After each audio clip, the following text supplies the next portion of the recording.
ঘাম ঝরছে দরদর করে, বাধ্য হয়ে এসিও চালাতে হচ্ছে। এই রে, ভোগান্তির তবে কি শুরু? গত বছরের রেকর্ড গরমের কথা মনে আছে আপনার? এদিকে আবহাওয়া দফতর যে ওয়ার্নিংটা দিয়েই দিল, এবার কি গরমে 50 ডিগ্রি তাপমাত্রার পারদ ছুঁবে কলকাতা?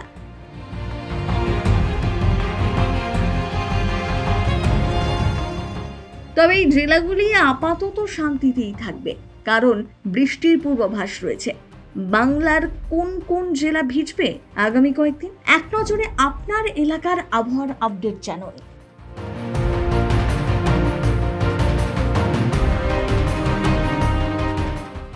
বসন্তের কলকাতায় এক লাফে হুড়মুড়িয়ে বেড়ে গেল তাপমাত্রা। গত বছর কলকাতায় কখনো তাপমাত্রা 40-এর গণ্ডি ছাপিয়ে গিয়েছে, আবার কখনো পারদ থেকেছে 40-এর একেবারে দোরগোড়ায়। বাঁকুড়ায় প্রায় 45। গরমের সব রেকর্ড ভেঙে দিয়েছিল গত বছরের জুলাই মাস। এবার কোন বিপদ অপেক্ষা করছে?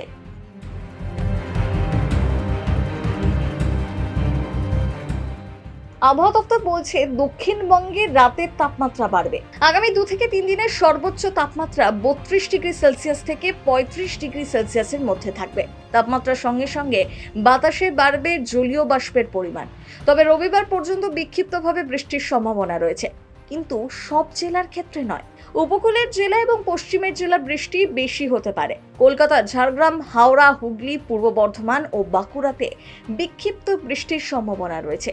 আর শনিবার ফের বাড়বে বৃষ্টি। জানা যাচ্ছে শনিবার সমগ্র দক্ষিণবঙ্গের জন্য আবহাওয়া দফতরের তরফে কমলা সতর্কবার্তা জারি করা হয়েছে, কেননা ওই দিন সবকটি জেলাতেই বজ্রবিদ্যুৎ সহ হালকা থেকে মাঝারি বৃষ্টি হতে পারে। এছাড়াও ঘন্টায় 40 থেকে 50 কিলোমিটার বেগে ঝোড়ো হাওয়া বয়ে যেতে পারে। রবিবারেও বিক্ষিপ্তভাবে বৃষ্টি দক্ষিণবঙ্গের জেলাগুলিতে। তবে জানা যাচ্ছে বৃষ্টি হলেও গরম কিন্তু বেড়েই চলবে।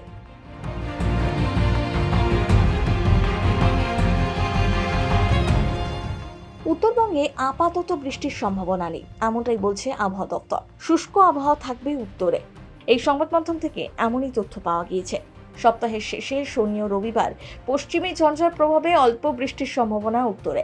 দার্জিলিং ও কালিম্পংয়ের পার্বত্য এলাকায় সামান্য বৃষ্টি হতে পারে। আপাতত তাপমাত্রা বাড়বে।